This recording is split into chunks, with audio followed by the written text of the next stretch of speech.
32 ভাঙার কারণে তাদের হৃদয় লেগেছে। তা আমার কথা হচ্ছে এটা যখন বাংলাদেশকে ভেঙে চুরে চুরমার করেছিল তখন তার হৃদয় লাগেনি। আমরা 71কে অস্বীকার করছি না, বাট 24কে ছোট করা যাবে না। কিছু লোক আসে হচ্ছে এমনি নিজের হৃদয়ের কারণে, অথচ যখন একজন লোক বললো যে 24 এই 32 ভাঙার কারণে নাকি তাদের হচ্ছে মানে 32 ভাঙার কারণে তাদের হৃদয় লেগেছে। তা আমার কথা হচ্ছে এটা যখন বাংলাদেশকে ভেঙে চুরে চুরমার করেছিল তখন তার হৃদয় লাগেনি। আমার প্রশ্ন ওনার কাছে এটাই ছিল যে আপনি যখন 24 সালে যখন বাংলাদেশকে ভেঙে চুরে চুরমার করেছিল তখন আপনার এই চেতনা কই ছিল?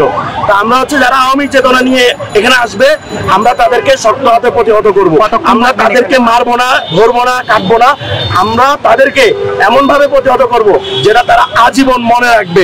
আপনাদের কাছে অনুরোধ, আপনারা এগুলোকে ফুটায় তোলেন। এই আওয়ামী লীগ যেই পরিমাণ হত্যাকাণ্ড চালাইছিল এই 24-এর আগে, এগুলো সবগুলো তারা ফুটায় তোলেন। সাধারণ মানুষ তাদেরকে ঘৃণা ভরে প্রত্যাখ্যান করেছে। তাই আজকে মানুষ আজকে এই আওয়ামী লীগকে প্রতিহত করার জন্য আসছে।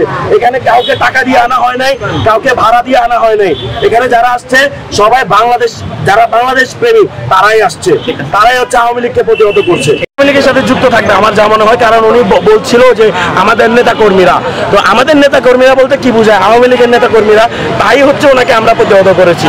আমরা কিন্তু তার আগ মুহূর্তে কিছু বলি নাই। উনি যখন তাদের নেতা কর্মীর কথা বলেছে তখন আমরা তাকে প্রতিহত করেছি, আমরা তার আগে কিন্তু আগায় যাই নাই।